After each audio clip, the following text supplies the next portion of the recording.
16ஆம் அதிகாரம். 1. ஆபிராமுடைய மனைவியாகிய சாராய்க்கு பிள்ளை இல்லாதிருந்தது. எகிப்து தேசத்தாளாகிய ஆகார் எனும் பேர் கொண்ட ஒரு அடிமை பெண் அவளுக்கு இருந்தாள். 2. சாராய் ஆபிராமை நோக்கி, நான் பிள்ளை பெறாதபடிக்கு கர்த்தர் என் கர்ப்பத்தை அடைத்திருக்கிறார். என் அடிமை பெண்ணோடே சேரும், ஒருவேளை அவளால் என் வீடு கட்டப்படும் என்றாள். சாராயின் வார்த்தைக்கு ஆபிராம் செவி கொடுத்தான்.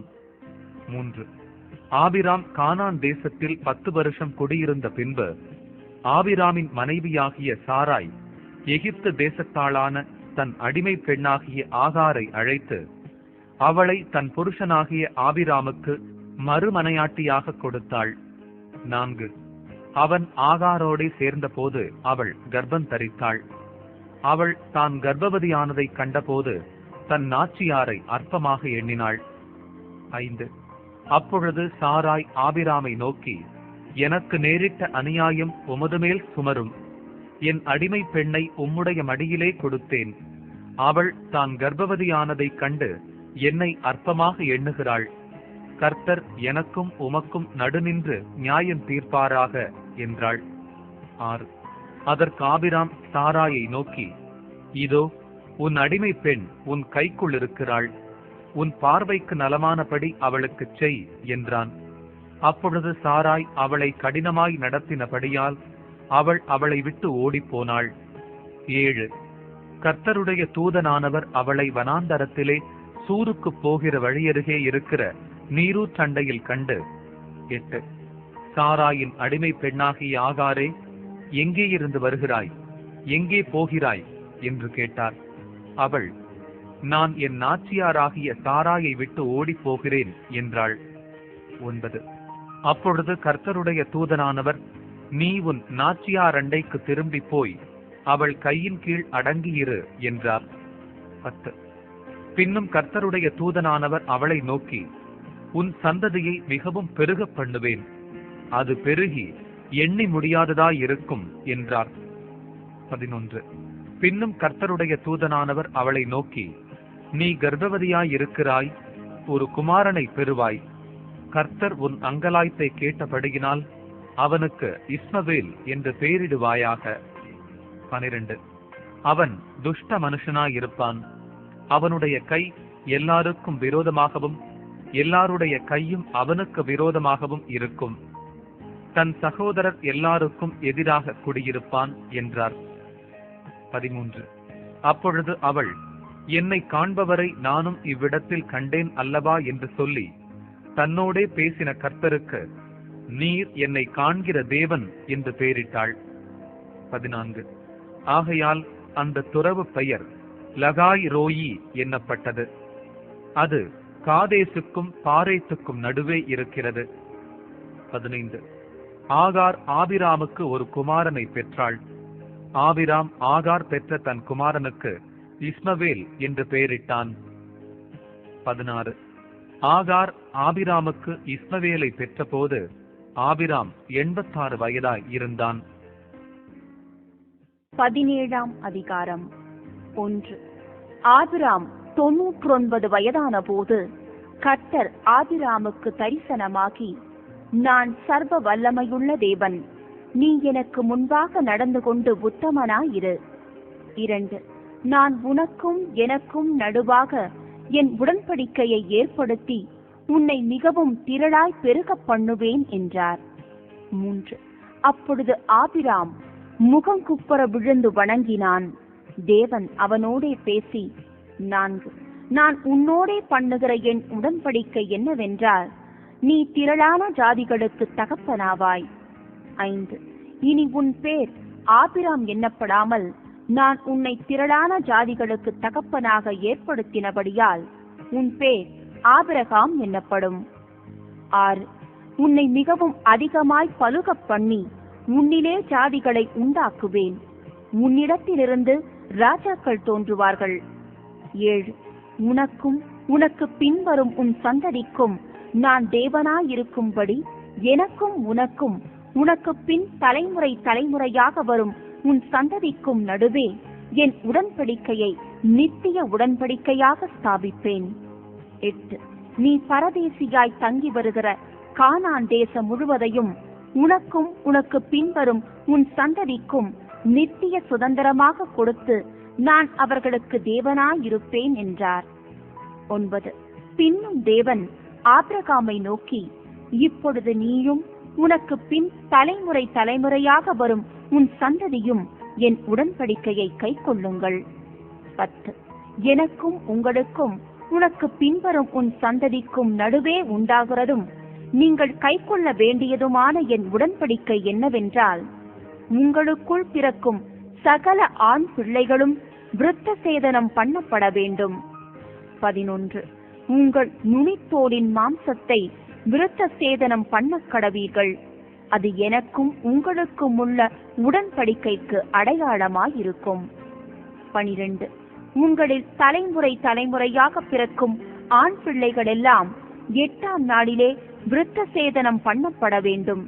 வீட்டிலே பிறந்த பிள்ளையும் உன் வித்தல்லாத அந்நியனிடத்தில் பணத்திற்கு கொள்ளப்பட்ட எந்த பிள்ளையும் அப்படியே விருத்த சேதனம் பண்ணப்பட வேண்டும்.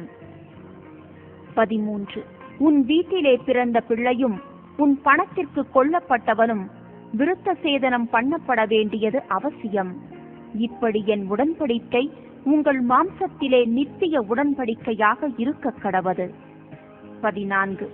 நுனித்தோலின் மாம்சம் விருத்த சேதனம் பண்ணப்படாதிருக்கிற நுனித்தோலுள்ள ஆண் பிள்ளை இருந்தால் அந்த ஆத்துமா என் உடன்படிக்கையை மீறினபடியால் தன் ஜனத்தில் இராதபடிக்கு அறுப்புண்டு போவான் என்றார். 15. பின்னும் தேவன் ஆபிரகாமை நோக்கி, உன் மனைவி சாராயை இனி சாராய் என்று அழையாதிருப்பாயாக. சாராள் என்பது அவளுக்கு பேராயிருக்கும். 16. நான் அவளை ஆசீர்வதித்து அவளாலே உனக்கு ஒரு குமாரனையும் தருவேன். அவள் ஜாதிகளுக்கு தாயாகவும் அவளாலே ஜாதிகளின் ராஜாக்கள் உண்டாகவும் அவளை ஆசீர்வதிப்பேன் என்றார். 17. அப்பொழுது ஆபிரகாம் முகங்குப்புற விழுந்து நகைத்து, 100 வயதானவனுக்கு பிள்ளை பிறக்குமோ?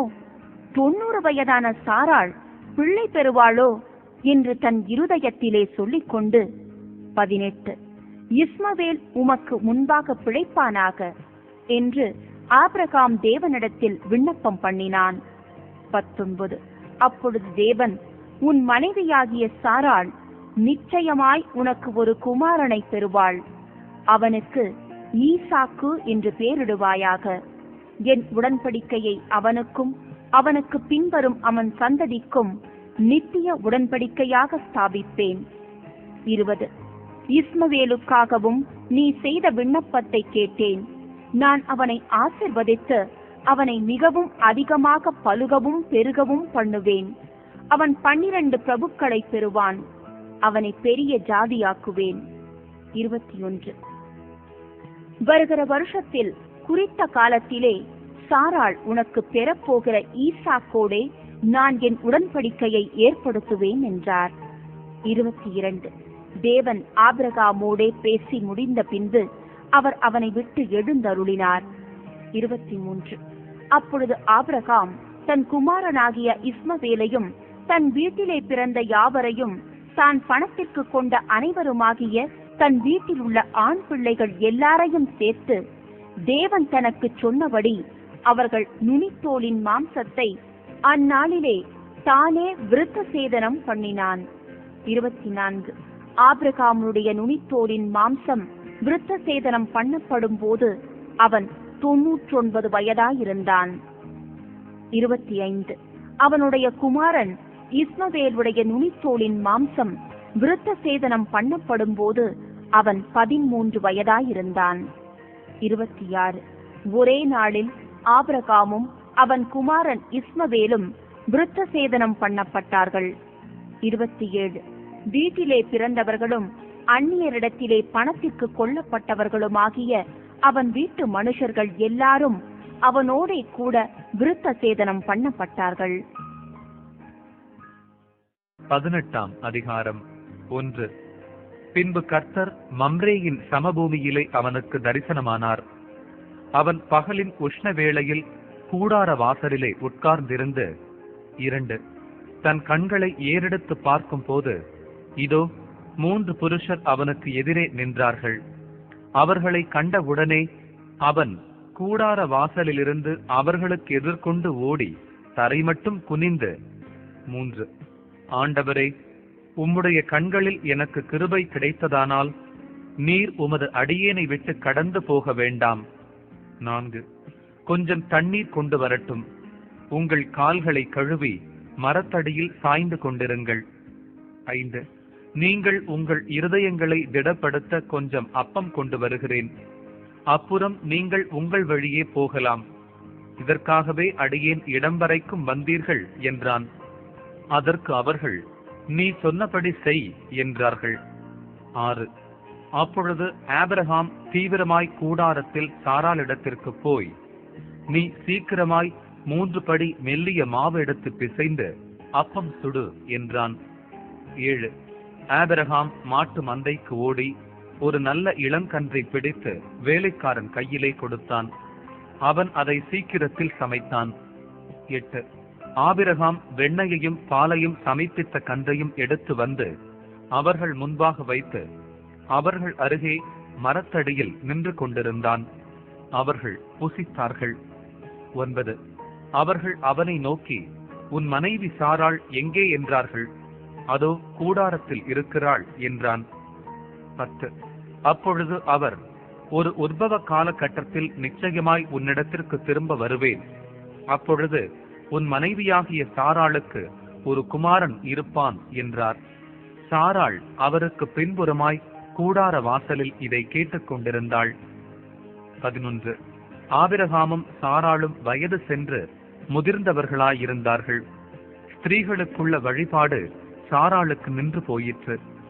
12 ஆகையால் சாராள் தன் உள்ளத்திலே நகைத்து, நான் கிழவியும் என் ஆண்டவன் முதிர்ந்த வயதுள்ளவருமான பின்பு எனக்கு இன்பம் உண்டாயிருக்குமோ என்றாள். 13 அப்பொழுது கர்த்தர் ஆபிரகாமை நோக்கி, சாராள் நகைத்து, நான் கிழவியாயிருக்க பிள்ளை பெறுவது மெய்யோ என்று சொல்வானேன்?